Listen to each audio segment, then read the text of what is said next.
Let's dive into today's story. Chapter 1. The Last Dinner.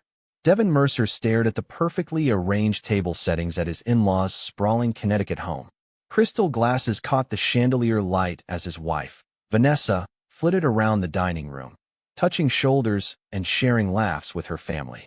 Thanksgiving had always been the Harlow family's premier event, a display of wealth, connections, and unspoken hierarchies. At 42, Devon still felt like an outsider among the Harlows despite 7 years of marriage. He had come from nothing, raised by a single mother in rural Ohio, worked through college on scholarships, and built his architectural consulting business from scratch. His accomplishments meant nothing to the Harlows, who measured worth in family names and trust funds. His mother-in-law, Beatrice Harlow, approached with a glass of wine. "Devon, dear, why don't you help Thomas bring in more chairs? We're short too." Thomas, Vanessa's younger brother, shot Devon a smirk. At 33, Thomas had never worked a day in his life, living off his parents' fortune while posing as a venture capitalist. "Sure thing, Beatrice," Devon replied, setting down his drink. In the storage room, Thomas leaned against a wall. "So how's business? Still drawing little buildings?" Devon ignored the jab, grabbing 2 folding chairs. "Architectural consulting isn't drawing buildings, Thomas. But yes, business is good. We just landed the Westlake project. Dad says that project's going to tank. Economic downturn and all." Thomas examined his manicured nails. "Guess you wouldn't know about market predictions." Before Devon could respond, his phone buzzed. A text from his business partner, Liam.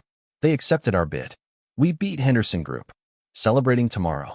A rare smile crossed Devon's face. The Henderson Group was their biggest competitor, run by Preston Henderson, Vanessa's ex-boyfriend, and the man her family had always preferred she marry. When Devon returned to the dining room, the atmosphere shifted. Faces turned toward him with peculiar expressions: pity, amusement, discomfort. Vanessa stood at the head of the table, wine glass in hand, mid-speech. "I mean, dating apps have a 99% success rate these days. He's the 1% failure." She laughed, pointing directly at him.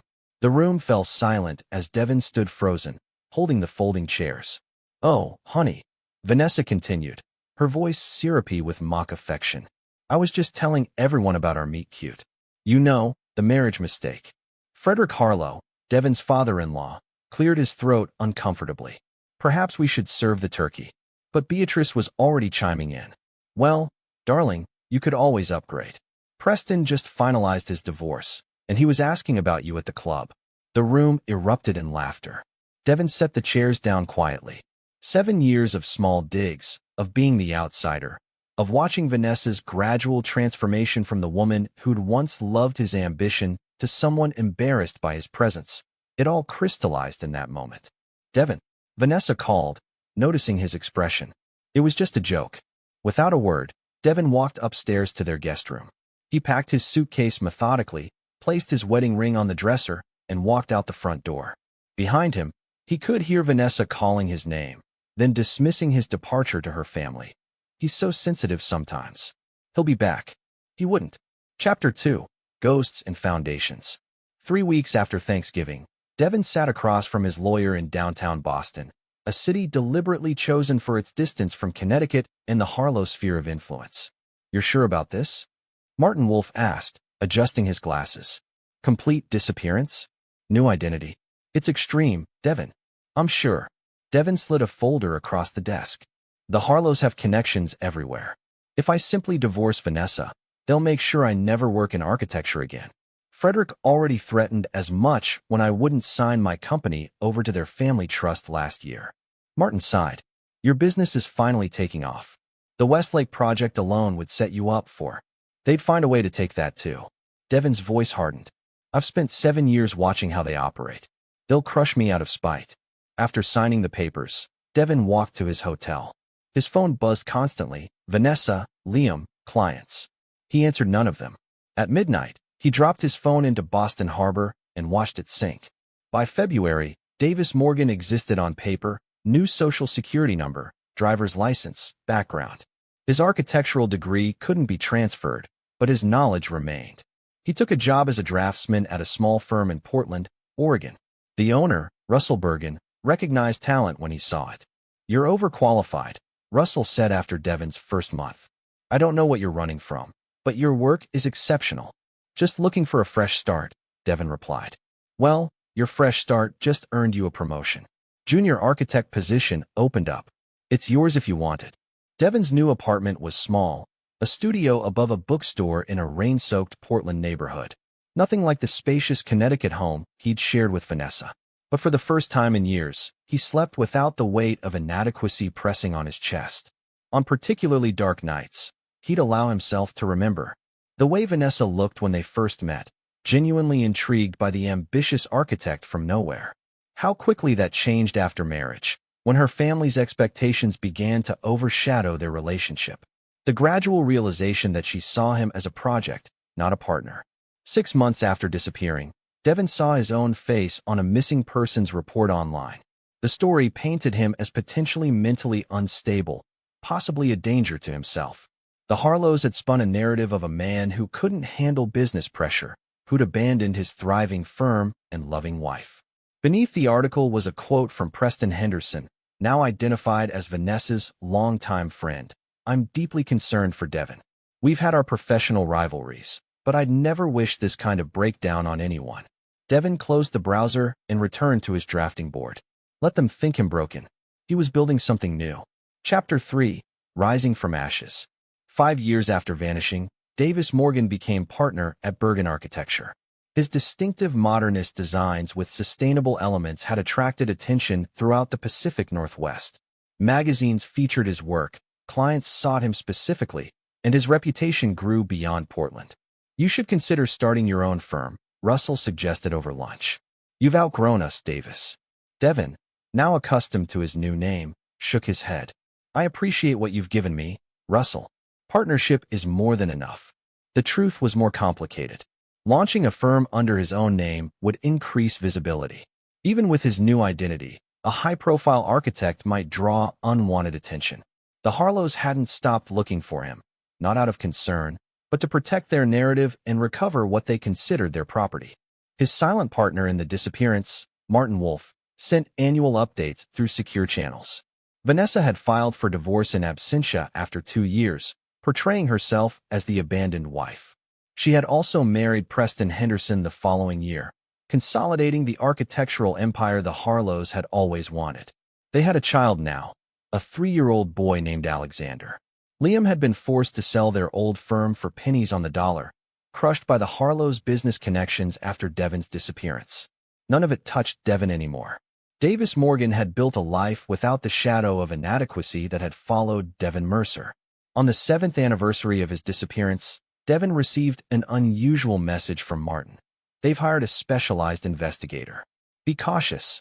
3 weeks later, while reviewing plans for an eco-resort in Washington state, Devon's assistant interrupted. There's someone insistent on seeing you, Mr. Morgan. A woman named Nina Reeves. Says it's about a private commission. The name meant nothing to him. Send her in. The woman who entered wasn't a potential client. Slender, mid-30s, with intelligent eyes that assessed everything. Mr. Morgan, or should I say Mr. Mercer? Devon's expression remained neutral. I think you have me confused with someone else. Nina placed a folder on his desk. 7 years ago, you disappeared after a Thanksgiving dinner. Your wife has been searching for you ever since. I don't know what you're talking about. I've been in Portland for nearly a decade. Nina smiled. Your documentation is impressive, but facial recognition software has improved significantly. A design magazine featured you at the Seattle Architectural Showcase last month. The algorithms found you. Devon leaned back. What do you want? I was hired to find you. Now I have. She stood. They'll be here tomorrow. I've given them your address and workplace. And what do you expect will happen? Nina paused at the door. That depends on whether you're still running, Mr. Mercer. For what it's worth, what they did to you was inexcusable. But 7 years is a long time for everyone. After she left, Devon sat motionless, staring at the Portland skyline. 7 years of careful construction, a new identity, a new life, a new reputation. All potentially collapsing with a single recognition algorithm. He considered running again. He had contingency plans, another identity, accounts in different names. But running would mean rebuilding from zero once more. No, Devon Mercer had run once. Davis Morgan wouldn't. That night, He placed a call to Martin Wolf for the first time in years. They found me. I heard. Nina Reeves is thorough. What will you do? Prepare. Devon's voice was calm. It's time to implement contingency, Omega. Omega. Martin sounded alarmed. That was your scorched earth scenario. Is that really necessary? They're coming to my door, Martin. After 7 years of freedom, they want to drag me back into their world. What would you suggest? The line went silent for a moment. Very well.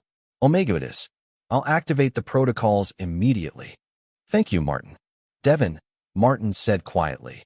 Whatever happens, remember that revenge is a path that changes the traveler as much as the destination. Devon hung up and turned to his computer. By dawn, he had set everything in motion. When the Harlos and their entourage arrived, they would find not the broken man they expected, but something far more dangerous. A man with nothing left to lose and 7 years of calculated planning behind him. Chapter 4. Unwelcome Visitors. At precisely 10:17 a.m., the elevator to Devon's floor pinged. He sat at his desk, reviewing blueprints, when his assistant's voice came through the intercom. Mr. Morgan? There are several people here insisting on seeing you. A Mrs. Henderson, Mr. Henderson, and others. They don't have appointments. Send them in, Allison, Devon replied calmly. The door opened, and 7 years collapsed into a single moment. Vanessa entered first, still elegant at 42, though lines of stress now framed her eyes. Behind her came Preston Henderson, more gray at his temples, but wearing the same self-assured expression Devon remembered. Following them were Thomas Harlow and, surprisingly, Liam Bennett, Devon's former business partner. Devon. Vanessa's voice broke on his name. Her eyes were red-rimmed, mascara slightly smudged. It's really you. Devon leaned back in his chair, observing them with clinical detachment. It's Davis, actually. Davis Morgan. He turned to his assistant hovering by the door. Allison, would you mind holding my calls for the next hour? After Allison left, closing the door behind her, silence descended. Preston broke it first. You've done well for yourself, Mercer. Nice little operation here. Bergen & Morgan is the third largest architectural firm in the Pacific Northwest, Devon replied evenly. Hardly little. Vanessa moved closer, reaching for his desk. Devon, please. We need to talk to you. It's important. Important enough to hunt me down after 7 years? Devon kept his voice neutral. What could possibly be so urgent? Our son, Vanessa whispered, tears spilling over. Alexander is sick. Very sick. He needs you. Devon's expression didn't change. You mean your son with Preston? He's not my concern. That's what we need to tell you. Liam interjected, stepping forward. Alexander is your biological son. For the first time, Devon's composure wavered. Explain. Vanessa sank into a chair opposite his desk. After you left that night, I discovered I was pregnant. About 6 weeks along. I tried to find you, but you'd vanished completely. Preston's jaw tightened. When we married, I agreed to raise him as my own. The timing worked. No one questioned it. And now he's sick, Thomas added. Acute myeloid leukemia. He needs a bone marrow transplant. We've all been tested. None of us are compatible. So you need my bone marrow, Devon concluded flatly. That's why you tracked me down. We're begging you, Vanessa said, fresh tears flowing. He's just a little boy, 6 years old. He's fighting so hard, but the doctors say.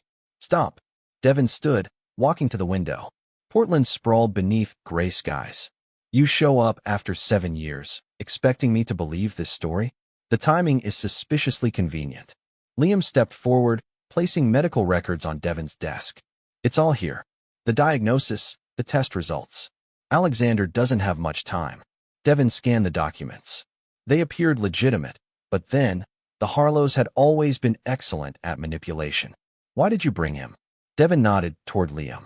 My former partner who let my business get destroyed. Liam flinched.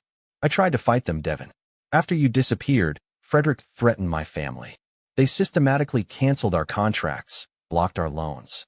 I had nothing left to sell but the company. And now you work for Henderson Architecture, Devon observed coldly. I had a family to support, Liam replied, eyes downcast.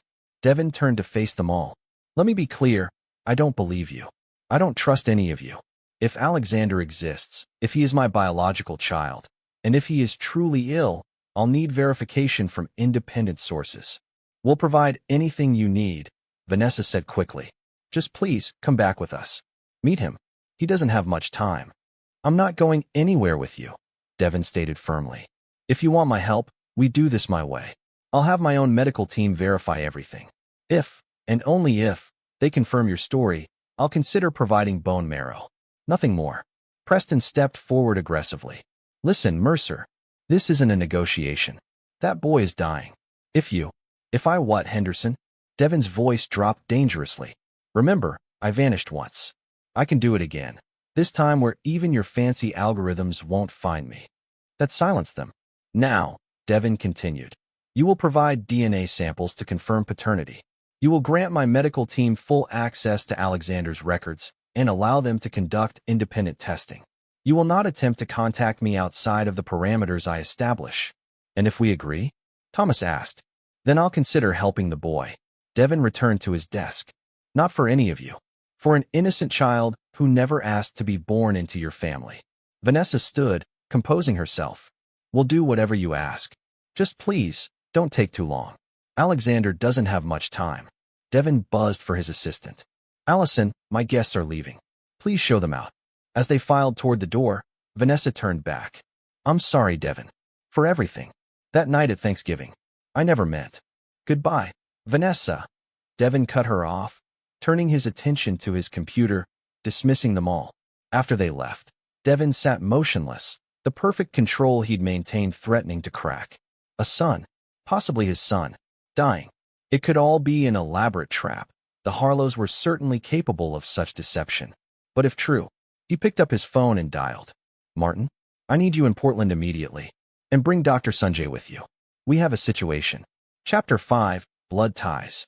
3 days later, Devon sat in a private room at Portland Memorial Hospital, reviewing test results with Dr. Eliza Sanjay, a medical specialist who had once saved Martin Wolf's life and owed him a debt of discretion. The paternity test is conclusive, Dr. Sanjay confirmed, pointing to the highlighted sections. 99.99% probability that you're Alexander's biological father. And his condition? Devon asked, his voice carefully neutral. Dr. Sanjay's expression grew somber. The diagnosis is accurate. Acute myeloid leukemia, aggressive variant. He's undergone 2 rounds of chemotherapy with minimal response. A bone marrow transplant is his best chance for survival. And I'm a match? Preliminary testing suggests a 9 out of 10 HLA match, which is excellent for a parent-child relationship. Not perfect, but very promising. Martin Wolf, sitting quietly in the corner, finally spoke. They're not lying about this, Devon. The boy is truly ill, and he truly is your son. Devon stood, pacing the small room. 7 years of carefully constructed walls threatened to crumble. The Harlos had found his one potential vulnerability, a child he never knew existed. What if this is just step 1? Devon mused aloud. I provide bone marrow, save the boy, and then they use him to drag me back into their world permanently. That's a distinct possibility, Martin acknowledged. The Harlos don't do anything without multiple angles. I want to see him, Devon decided suddenly. Not with them present. Just the boy. Dr. Sanjay nodded. I can arrange that. He's at Connecticut Children's in Hartford. I can have privileges transferred and bring you in as a consulting physician. Do it. 2 days later, Devon stood outside a hospital room in Hartford, Connecticut, dressed in a doctor's white coat with an ID badge identifying him as Dr. Davis Morgan. Through the window, he could see a small figure in the bed, dark hair like his own, pale skin, animated despite the 4 lines and monitoring equipment as he played a video game. Dr. Sanjay appeared at his side. He's having a good day. The nurses say he's quite the fighter. Does he know about me? Devon asked quietly. They've told him a compatible donor has been located. Nothing more. Devon took a deep breath and entered the room. Alexander looked up, pausing his game. Are you another doctor? The boy asked, assessing Devon with startlingly familiar eyes, Devon's own eyes. Something like that, Devon replied, approaching the bed. I'm Davis. I'm Alex. Are you here to poke me with more needles? Because I'm kind of on a boss level right now. Despite himself, Devon smiled. No needles today. I just wanted to meet you. Are you the one who's going to give me new bone marrow? Directness, another trait they apparently shared. Possibly. Alex tilted his head, studying Devon with unnerving intensity. You look like me. Mom has a picture of a man who looks like you. but she keeps it hidden in her dresser. Devon froze. Does she now? Yeah. She looks at it sometimes when she thinks no one's around. She gets sad after. Alex returned to his game. Are you him? What makes you ask that? Alex shrugged without looking up. Just wondering why she'd keep a picture of someone who made her sad. Must be important. Devon sat in the chair beside the bed. What has she told you about your father? That he's Preston. But I heard them fighting. Preston said I wasn't really his, that he only pretended because of Mom. Alex's fingers moved deftly over the controls. Adults think kids don't listen, but we do. Devon watched the boy navigate a complex game level with remarkable strategy for his age. Does that bother you? About Preston? Not really.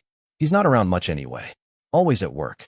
Alex defeated a digital enemy with a flourish. Besides, it explains why he never wants to play games with me.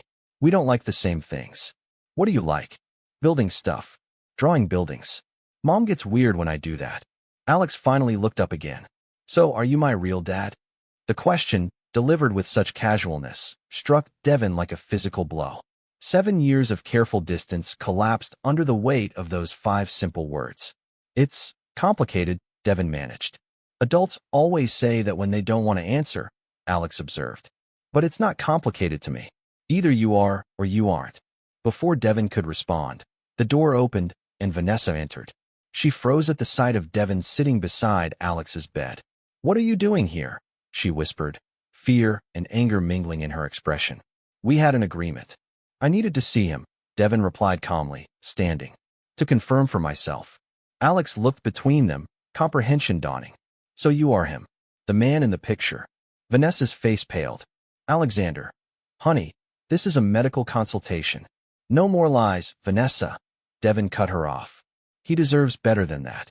The tension in the room was palpable. Alex, remarkably mature for 6, set down his game controller. Are you going to save me? He asked Devon directly. Yes, Devon answered without hesitation. I'll be your donor. Thank you. The boy said simply, then picked up his controller again, returning to his game with the resilience only children possess. In the hallway outside, Vanessa confronted Devon. You had no right to come here without telling us. I had every right, Devon countered coldly. He's my son, a fact you concealed for 7 years. I tried to find you. Vanessa hissed. You disappeared completely. And when you couldn't find me, you let another man claim him. Devon's voice was steel. Tell me, Vanessa, if Alexander hadn't gotten sick, would you ever have told him the truth? Would you ever have looked for me again? Vanessa's silence was answer enough. I'll donate the bone marrow, Devon stated. The procedure will happen here, under Dr. Sanjay's supervision. After that, we'll discuss Alexander's future. What does that mean? Vanessa asked, alarm evident in her tone. It means I've spent 7 years building a life without the Harlow family's toxic influence. I won't let my son grow up suffocated by it either. You can't take him from us, Vanessa said desperately. Courts always favor the mother, and you abandoned us. Devon smiled thinly.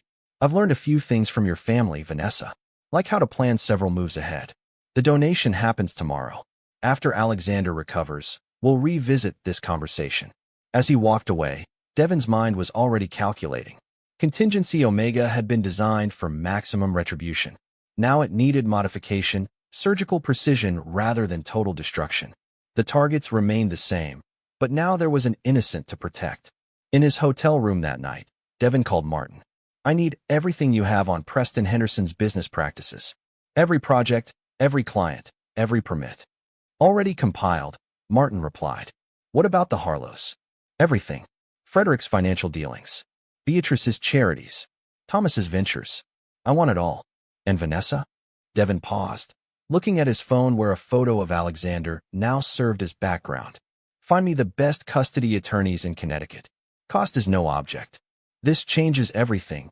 You know, Martin said quietly. Your plan was to disappear again after delivering justice. Plans change when children are involved, Devon replied. I won't abandon him twice.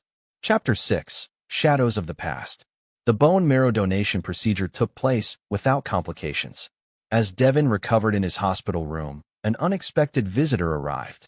Liam Bennett, his former business partner. The nurse said you were awake, Liam said awkwardly, standing in the doorway. Can I come in? Devon gestured to the chair beside his bed. You're the last person I expected to see. Liam sat, his posture broadcasting discomfort. I needed to talk to you. Away from the Harlos. Away from Preston. About what? About what really happened after you disappeared. Liam leaned forward. They didn't just destroy our company, Devon. They destroyed me. Made sure I'd never work independently again. So you joined Henderson Architecture, Devon observed coldly. I had no choice. My wife was pregnant with twins. Preston offered me a position with one condition. I had to sign over all our old intellectual property. Our designs, Devon realized. The Westlake project. Liam nodded miserably. Henderson Architecture took credit for everything we developed. The sustainable water systems, the geothermal integration, all of it. That explains why their recent projects looked familiar. Devon studied his former partner. Why are you telling me this now? Because I'm tired of living under their thumb. Liam pulled out a flash drive. This contains internal documents from Henderson Architecture. Financial records, client communications, design thefts, not just from us, but from other firms too. Devon took the drive. What do you expect me to do with this? Whatever you want. I don't care anymore. Liam stood. My kids are 10 now. They deserve a father who can look at himself in the mirror. You realize this could implicate you too. I know. I've made my peace with that. Liam headed for the door, then paused. For what it's worth, I'm sorry. I should have fought harder. After Liam left, Devon inserted the drive into his laptop. Hours passed as he examined the contents. A comprehensive record of corruption, design theft, permit bribery, and more. It was a roadmap to destroying Henderson Architecture and, by extension, the Harlos who had intertwined their fortune with Preston's. But something nagged at him. The information was too perfect, too comprehensive. Why would Liam have access to all this?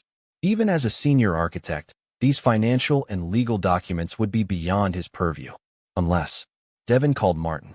I need background surveillance on Liam Bennett for the past week. Who has he met with? Who has contacted him? The answer came that evening. Liam had met with Frederick Harlow twice and Preston Henderson 3 times before delivering the flash drive. It's a trap, Devon murmured to himself. The files were genuine. That much his initial analysis confirmed. But the act of accessing them would leave digital footprints. If he used this information, he would be implicated in corporate espionage. The old Devon might have fallen for it. Davis Morgan knew better. While recovering, Devon received daily visits from Alexander, who was showing positive initial responses to the transplant. The boy's resilience impressed Devon, as did his sharp mind. During one visit, Alexander brought architectural sketches, childish but showing genuine spatial awareness. Mom gets mad when I draw buildings, Alexander confided. She says it reminds her of things she wants to forget. Do you enjoy designing them? Devon asked. Alexander nodded enthusiastically. I like figuring out how things fit together. Preston says it's a waste of time, that I should focus on business like him. What do you think? I think adults spend too much time doing things they don't like. Alexander added details to his sketch. Why would I want to do that? Devon smiled. A valid question. On the 5th day of his recovery, Vanessa came alone. She looked exhausted, dark circles under her eyes. Alexander's preliminary results are encouraging, she said, standing awkwardly at the foot of his bed. The doctors are optimistic. Good. Devon set aside his tablet. Was there something else? Vanessa hesitated, then sat in the visitor's chair. I want to apologize. For that night at Thanksgiving. For everything. 7 years later. Devon's voice was neutral. Why now? Because I've had 7 years to realize what I lost. She met his eyes directly. I loved you, Devon. But my family, they wore me down. Made me doubt everything good between us. And Preston? Was he part of wearing you down too? Vanessa looked away. Preston was my family's choice from the beginning. When you disappeared, it was convenient for everyone. Except Alexander, who you raised to believe another man was his father. I thought you were gone forever, she whispered. What was I supposed to do? Devon studied her. The woman he'd once loved enough to marry, enough to endure her family's constant degradation. 7 years had changed them both. What do you want, Vanessa? Really? She took a deep breath. A second chance. For us. The request hung in the air between them. Once, those words would have meant everything to him. There is no us anymore, Devon said finally. There's only Alexander. He needs a family. A complete one. He had one. You and Preston. Until it became inconvenient. Vanessa's eyes flashed with rare anger. That's not fair. Preston never connected with him. He tried, but Alexander wasn't his blood, Devon finished. The Harlow family obsession with bloodlines and legacy. You don't understand how difficult. I understand perfectly, Devon interrupted. I understand that you're here not because you want me back, but because you want security for Alexander. Preston is pulling away, your family is concerned about appearances, and suddenly finding Alexander's biological father seems like a convenient solution. Vanessa stood abruptly. You've become cold, Devon. I've become clear-sighted. There's a difference. He picked up his tablet again. We'll discuss Alexander's future once he's stabilized.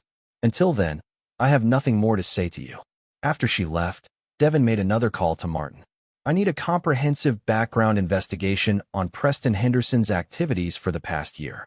Focus on potential affairs, financial irregularities, anything outside his public persona. Looking for leverage? Martin asked. No, Devon replied. Looking for patterns. The Harlows never do anything without calculation. I want to know what game they're really playing. That night, Devon received a text from an unknown number. Not everyone in the family approved of what happened to you. Some of us want to make it right. Meet tomorrow, 8 p.m., Hospital Chapel. Come alone. The sender's identity was a mystery, but Devon had his suspicions. The message's timing was too convenient, just as he was gathering information for his countermove. Another trap, perhaps, or possibly a genuine ally. Either way, it was time to accelerate his plans. While the Harlows and Hendersons believed him focused on Alexander's treatment, Devon had been laying groundwork. The flash drive Liam provided, though intended as a trap, contained genuine information that, with proper handling, could become powerful ammunition. Devon sent a reply to the unknown number. I'll be there. Whatever came next, he would be ready. The chessboard was set, and he had no intention of being a pawn in anyone else's game. This time, he would be the player, not the piece. Chapter 7. Allies and Enemies. The hospital chapel was empty when Devon arrived at 7:55 p.m. He chose a seat with clear sight lines to both entrances and waited. At precisely 8 p.m., the door opened, revealing the last person he expected, Beatrice Harlow, his former mother-in-law. Thank you for coming, she said, settling into a pew across the aisle. At 65, Beatrice remained elegant, her silver hair perfectly coiffed, her posture regal. Curiosity outweighed caution, Devon replied. What do you want, Beatrice? She studied him with calculating eyes. You've changed. The man who married my daughter would never have spoken so directly. 7 years changes people. Indeed. She opened her handbag, removing a slim file. I've brought something you should see. Devon made no move to take it. Why would you help me? Because Frederick has gone too far. Her voice hardened. Using a child, my grandson, as leverage. There are boundaries, even in our world. Your husband has never recognized boundaries. No, he hasn't. She placed the file on the pew between them. But I do, especially when it comes to family. Alexander, Devon realized. This is about protecting him. Beatrice nodded. Frederick sees the boy as another asset. Preston sees him as a burden. Vanessa sees him as her only remaining value to the family. No one sees him as a child who deserves better. Except you, and you. She gestured to the file. Take it. It details Frederick's true plan. Cautiously, Devon picked up the file and opened it. Inside were legal documents, custody arrangements, guardianship transfers, medical authorizations. All designed to give Frederick Harlow complete control over Alexander, particularly his medical decisions and inheritance trust. They're using his illness, Devon said quietly, anger building as he read. Setting up a structure where Frederick controls everything, including experimental treatments. My husband sees Alexander's condition as an opportunity, Beatrice confirmed. The boy's genetic makeup, half Mercer, half Harlow, interests certain research colleagues of Frederick's. Rare combinations, unique genetic markers. He wants to turn my son into a research subject, Devon realized, horror dawning. These authorizations would allow tissue sampling, experimental protocols, all in the name of seeking cures. Of course, Beatrice finished. Very noble sounding. Very profitable for Frederick's biotech investments.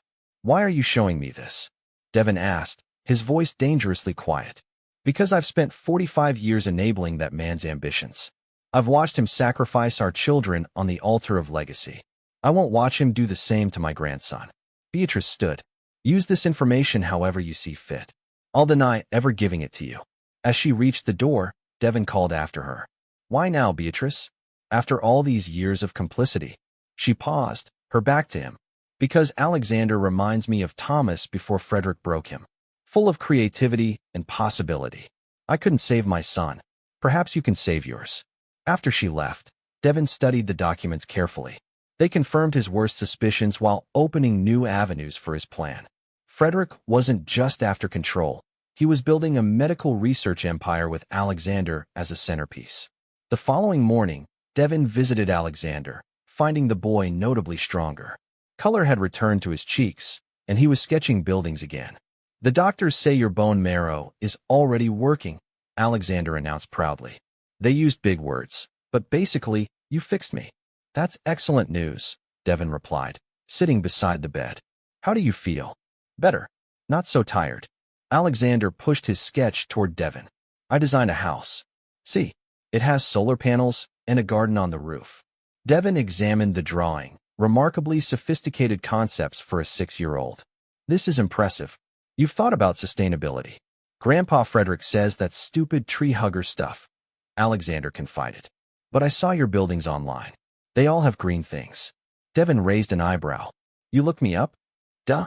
I'm 6, not stupid. Alexander grinned. Davis Morgan, partner at Bergen Architecture. You make cool buildings. The revelation that Alexander had researched him sent a wave of pride through Devon.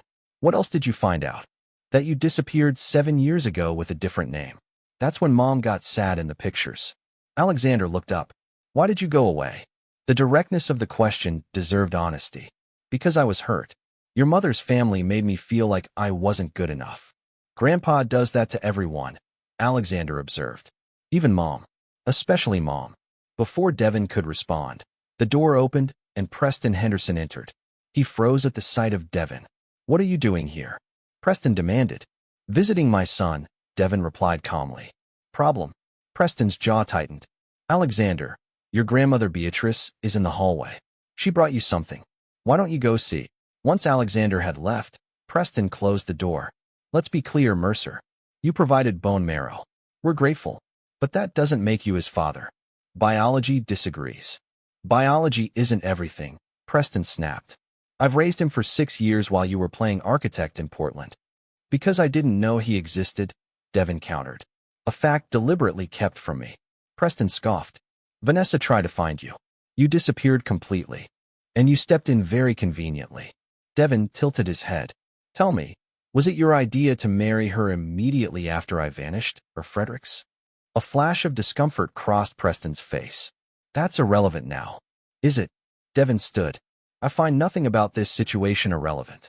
Especially Frederick's plans for Alexander's medical future. Preston paled slightly. What are you talking about? The research protocols. The tissue sampling authorizations. The experimental treatments lined up through Frederick's biotech connections. Those are private family matters, Preston said stiffly. Exactly. Family matters. Devon stepped closer. And I am Alexander's family. His actual family. You wouldn't understand the complexities. I understand perfectly, Devon interrupted. Frederick sees a rare genetic opportunity. You see a burden and a reminder that Vanessa never really chose you. And somewhere in this twisted situation is my son, being treated like a commodity rather than a child. Preston's expression hardened. Be careful, Mercer. You're out of your depth. No, Henderson. For the first time in 7 years, I'm exactly where I need to be. Devon moved toward the door. Give Frederick a message from me. The game has changed. As Devon walked down the corridor, he nodded politely to Beatrice, who was showing Alexander a model building kit. She met his eyes briefly, a silent acknowledgement passing between them. That afternoon, Devon met with Martin and Dr. Sanjay in his hotel suite. The trap they set with Liam's flash drive was sophisticated, Martin reported. If you'd used that information directly, they'd have had grounds for both corporate espionage charges and a restraining order keeping you away from Alexander. Fortunately, we're smarter than that, Devon replied. What about Preston? Your suspicions were correct. He's been systematically emptying joint accounts with Vanessa for the past year. setting up offshore holdings, preparing for separation. And Frederick's biotech connections? Dr. Sanjay took over. Concerning GeneCore Therapeutics, his primary investment, has been pushing experimental protocols through FDA fast tracks by categorizing them as compassionate use for terminal patients. Using the dying as test subjects, Devon said grimly. Essentially, yes. Their success rate is abysmal, but their stock value keeps climbing because of Frederick's connections. Devon turned to the window, processing. So Frederick gets research data from Alexander. Preston extracts himself financially before the marriage implodes, and Vanessa is left with nothing except a sick child who's being used as a lab specimen. That about sums it up, Martin confirmed. What's our countermove? Devon turned back, his expression resolved. We destroy them all, but we protect Alexander and Vanessa. Vanessa? Martin asked, surprised. After what she did, she's Alexander's mother, and she's as much a victim of Frederick's machinations as anyone. Devon's voice softened slightly. She made terrible choices, but she loves our son. What's the plan? Dr. Sanjay asked. First, we secure Alexander medically. Dr. Sanjay, I want you to file for emergency medical oversight due to conflict of interest concerns. Use your credentials and connections. She nodded. I'll need documentation. You'll have it by morning. Martin, contact the SEC whistleblower office. We're going to expose GeneCore and Frederick's insider trading properly, with protections in place. And Preston, a cold smile crossed Devon's face. For him, I have something special. Contact Nina Reeves, the investigator who found me. I have a job for her. Over the next 3 days, Devon set his plan in motion. While the Harlos believed him focused solely on Alexander's medical progress, he was methodically dismantling the foundations of their empire. On the morning of the 4th day, Devon visited Alexander with an unexpected proposal. How would you like to see my office in Portland? He asked casually as they worked on architectural sketches together. Alexander's eyes widened. Really? Can I? If your mother agrees. I thought maybe when you're fully recovered, you both could visit. See where I work, what I do. You'd let Mom come too? Alexander asked, surprised. Of course. She's your mother. Alexander studied him with that unervingly perceptive gaze. Are you trying to take me away from her? No, Devon answered honestly. I'm trying to give you options. A life beyond what Frederick has planned for you. I don't like Grandpa Frederick's plans, Alexander confided. He talks about me like I'm one of his science projects. You've heard him discussing this? Alexander nodded solemnly. Adults think kids don't understand big words, but I do. Genome sequencing, cellular regeneration protocols, proprietary research assets. He pronounced each term carefully. I looked them up. Devon felt a surge of pride and worry. You're very resourceful. Mom says I get that from you. Alexander added details to his sketch. Is that true? Perhaps. Though your mother is quite resourceful herself, in different ways. Will you help her too? Alexander asked, still focused on his drawing. She cries a lot when she thinks I'm asleep. Preston makes her cry. The simple observation cemented Devon's resolve. Yes, Alexander. I'll help your mother too. That evening, Vanessa came to Devon's hotel room as requested. She looked nervous, twisting her wedding ring. You wanted to see me?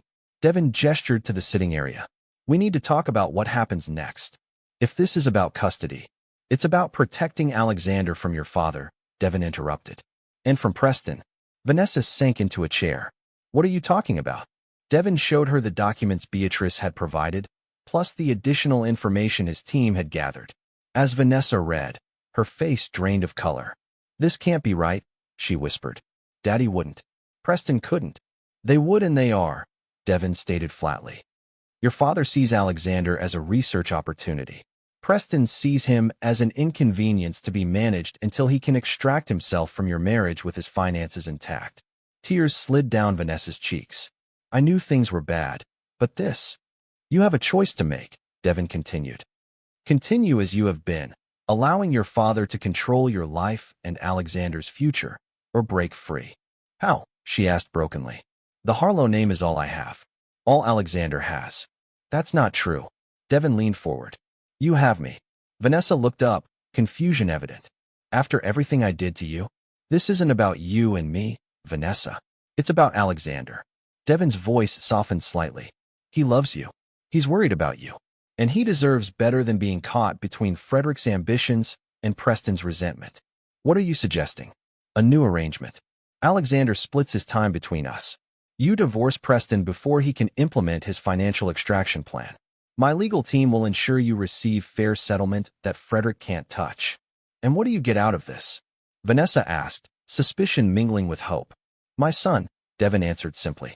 And the satisfaction of watching Frederick's carefully constructed plans collapse. Vanessa stared at the documents again. If I agree, what happens to my family? To Preston? That depends on them. Devon's expression hardened. But I won't lie to you. Your father and Preston have committed multiple legal and ethical violations. The consequences will be significant. You're going to destroy them, Vanessa realized. I'm going to expose them, Devon corrected. What happens after that is up to the authorities and their shareholders. Vanessa sat silent for a long moment, years of conditioning warring with maternal instinct.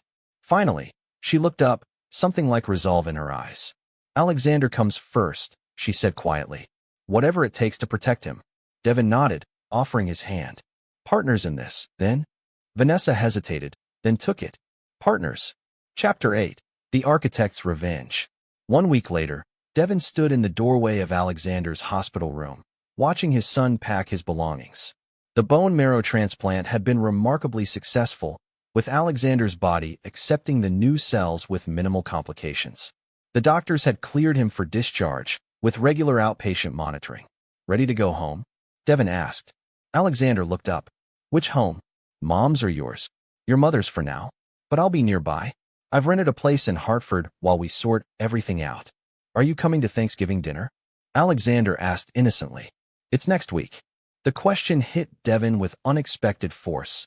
Thanksgiving, the anniversary of his departure 7 years ago. I don't think that would be a good idea. Why not? You're my dad. Before Devon could respond, Vanessa appeared in the doorway behind him. Actually, Alexander, we're doing something different for Thanksgiving this year. Just the three of us. At a restaurant. Alexander's face brightened. Really? No Grandpa Frederick lectures about stock markets. Not this year, Vanessa confirmed, exchanging a meaningful glance with Devon. The past week had transformed their relationship. Not romance. That bridge had burned completely, but a tentative alliance formed from shared concern for their son. Vanessa had filed for divorce from Preston 2 days earlier, using documentation Devon provided to secure emergency financial protections. Frederick's reaction had been predictably volcanic. Threats, manipulations, attempts to freeze Vanessa's accounts, all neutralized by preparations Devon had made. The elder Harlow didn't yet realize the true scope of what was coming. As they helped Alexander gather his things, Devon's phone buzzed with a text from Martin. Operation Eclipse initiating. T-minus 60 minutes. Everything okay? Vanessa asked, noticing his expression. Perfect timing, Devon replied. Alexander, how would you like to stop for ice cream on the way home? Before lunch. Alexander asked skeptically. Special circumstances call for special treats.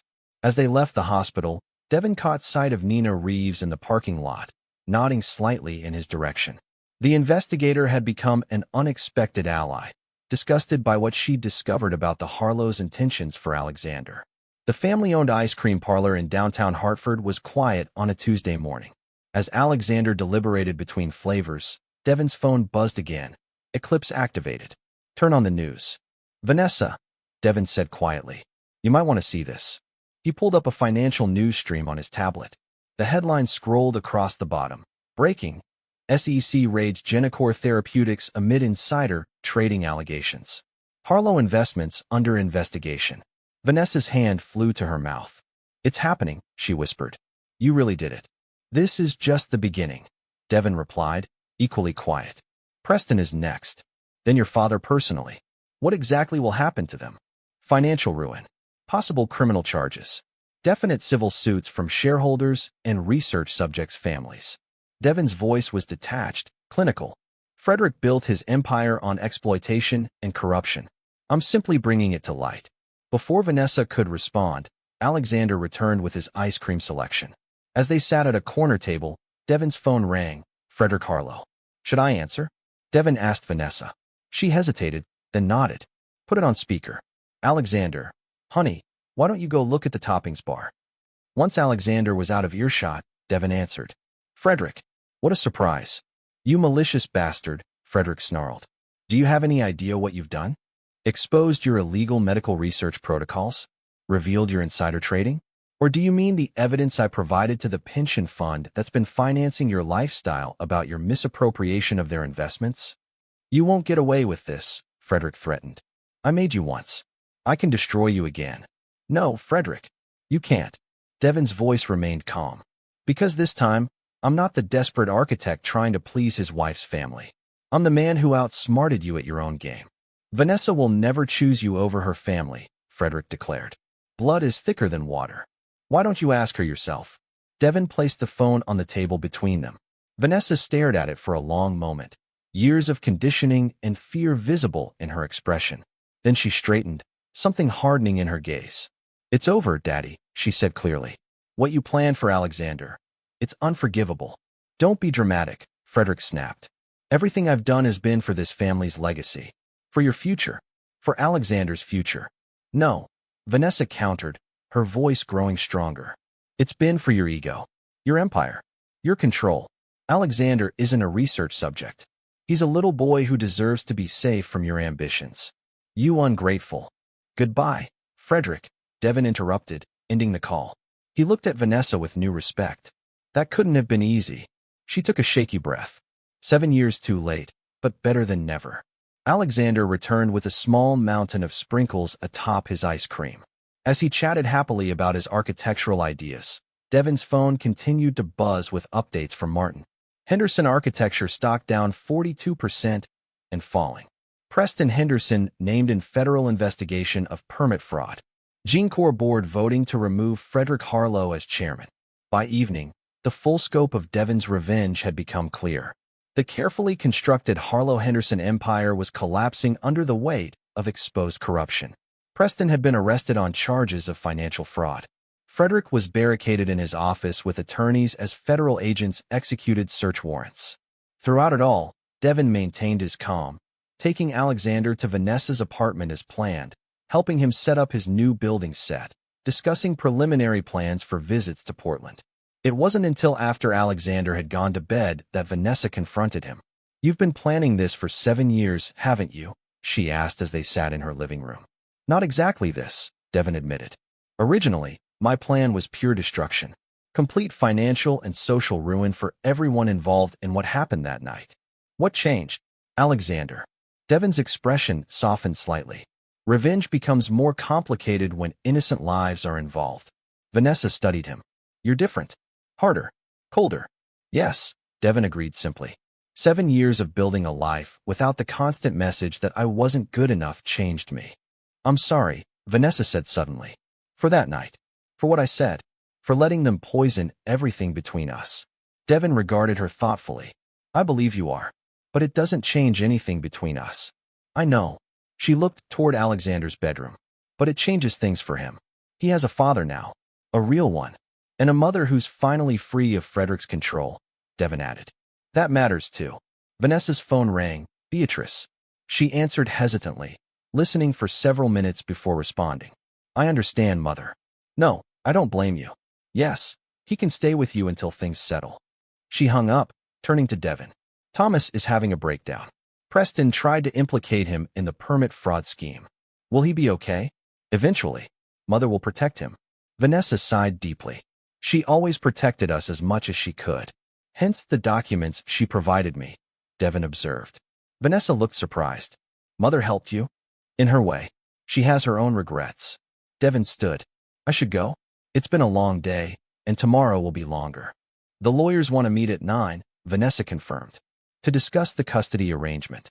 Joint custody, Devon reminded her. Equal time, equal say in his future. I know. Vanessa walked him to the door. Thank you. For saving him. For not taking him from me completely. You could have. That would have made me like Frederick, Devon replied. Using a child as a weapon. Alexander deserves better. As he turned to leave, Vanessa asked one final question. Will you ever forgive me? Truly. Devon paused, considering. No, he said finally. Some betrayals cut too deep for forgiveness. But for Alexander's sake, we can build something new. Something better than forgiveness. What's that? Respect, Devon answered. and perhaps, eventually, trust. Chapter 9. Foundations. 3 months later, Devon stood on the observation deck of Portland's tallest tower, Alexander beside him, both admiring the city sprawled below. "It's huge," Alexander exclaimed, pressing against the glass. "Can we see your buildings from here?" "A few of them." Devon pointed toward the river. "That's the Riverside Cultural Center we designed last year. And over there is the Sustainable Housing Development." Alexander studied each building intently. "They're even cooler in real life than in the pictures." It was Alexander's first visit to Portland, part of their new custody arrangement. 1 week with Devon every month, plus holidays split between parents. The transition had been smoother than expected, with Alexander adapting to the new reality with remarkable resilience. "How do you like staying at my place?" Devon asked as they took the elevator down. "It's awesome," Alexander enthused. "The roof garden is the best part. Can we grow vegetables up there next time I visit?" "Absolutely. We'll design the layout together." As they walked toward Devon's downtown apartment, he reflected on the changes of the past months. The Harlow Empire had collapsed spectacularly. Frederick faced multiple federal indictments for securities fraud, insider trading, and research violations. Preston had accepted a plea deal, implicating others to reduce his own sentence. Thomas had entered rehabilitation for substance abuse issues, finally free from Frederick's toxic influence. Beatrice had emerged relatively unscathed, having quietly distanced herself from her husband's business dealings years earlier. And Vanessa, she had surprised everyone, including Devon. Freed from both Frederick's control and Preston's manipulation, she had returned to her original passion, art history, securing a position at a small museum in Hartford. The woman who had once defined herself entirely through her family name was cautiously building an independent identity. "Dad," Alexander's voice pulled Devon from his thoughts. "Can I ask you something?"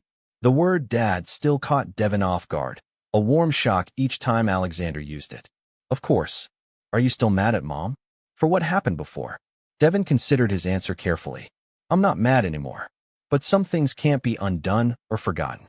Like when Preston broke my robot and said sorry, but never really meant it." "Something like that," Devon replied, impressed by his son's perception. "But your mother and I are committed to giving you the best of both of us. That's what matters now." "Good." Alexander nodded decisively. "Because I made something for both of you." That evening, as they prepared dinner in Devon's apartment, Alexander presented his creation, a detailed architectural model crafted from materials Devon kept in his home office. It showed 3 structures connected by bridges, surrounded by gardens. "This one's your house," Alexander explained, pointing to a modernist structure. "And this one's Mom's. And this smaller one in the middle is mine. See the bridges? So I can go between them easily." The thoughtfulness of the design, the way Alexander had processed his new reality and created something beautiful from it, moved Devon deeply. "It's brilliant," he said softly. "You have real talent." "Mom says I get that from you," Alexander replied proudly. "She's keeping all my designs in a special portfolio." Later, after Alexander had gone to bed, Devon called Vanessa as arranged to give their nightly update. "He's settling in well," Devon reported. "Designed a remarkable architectural model today." "The connected houses?" Vanessa asked. "He's been sketching variations for weeks." "You've seen it. He wanted it to be perfect before showing you." A pause. "You inspire him, you know. He talks about your buildings constantly." The conversation continued easily, co-parents discussing their child's day, his interests, his progress. Not friends, certainly not lovers, but partners in the most important project of their lives. After hanging up, Devon stood on his balcony overlooking Portland. 7 years ago, he had left Connecticut with nothing but determination and rage. Now he had something he'd never anticipated, a son, a future beyond revenge. The final phase of his plan had executed perfectly. Frederick Harlow would likely die in prison. Preston Henderson had lost everything: his company, his reputation, his freedom. The Harlow name, once synonymous with power and influence, now appeared in headlines alongside words like fraud and corruption. Yet the victory felt different than Devon had imagined during those years of planning. Less about destruction and more about construction, building something new from the ruins. His phone buzzed with a text from Martin. "Final Henderson architecture assets liquidated today. Transfer complete." You now own everything they stole from you. Devon smiled coldly. The ultimate irony. He had reacquired all the designs and innovations Preston had stolen, plus the prestigious client list built on that stolen work. The architectural empire Frederick and Preston had built now belonged to the man they had once mocked as a failure. In his bedroom, Alexander slept peacefully, unaware of the final move in his father's long game. When he was older, perhaps Devon would explain it all. Or perhaps not. Some legacies weren't worth passing on. Tomorrow, they would visit Russell Bergen to discuss the firm's expansion. Next month, Alexander would return to Hartford, to his mother and his school. The pattern would continue. 2 homes, 2 parents committed to his well-being, if not to each other. It wasn't forgiveness. Devon Mercer, now legally Davis Morgan again, didn't believe in forgiveness. The Thanksgiving night when Vanessa had laughed and called him the marriage mistake had broken something irreparable between them. But from that breakage, something unexpected had grown. Not reconciliation, not forgiveness, but perhaps something more durable, a foundation built on hard truths rather than comfortable lies. As Portland's lights glimmered below, Devon made a silent promise to the sleeping boy down the hall. The cycle would end here. The bitterness that had defined the Harlow legacy would not touch Alexander. He would inherit only the strength, the resilience, the capacity to build rather than destroy. That would be Devon's true revenge, raising a son who would never become the kind of man Frederick Harlow had been. A son who would build bridges rather than burn them. And in that, perhaps, lay a form of redemption neither Devon nor Vanessa had anticipated, not for themselves, but for the future they had created together. This is where our story comes to an end. Share your thoughts in the comments section. Thanks for your time. If you enjoy this story, please subscribe to this channel. Click on the video you see on the screen, and I will see you there.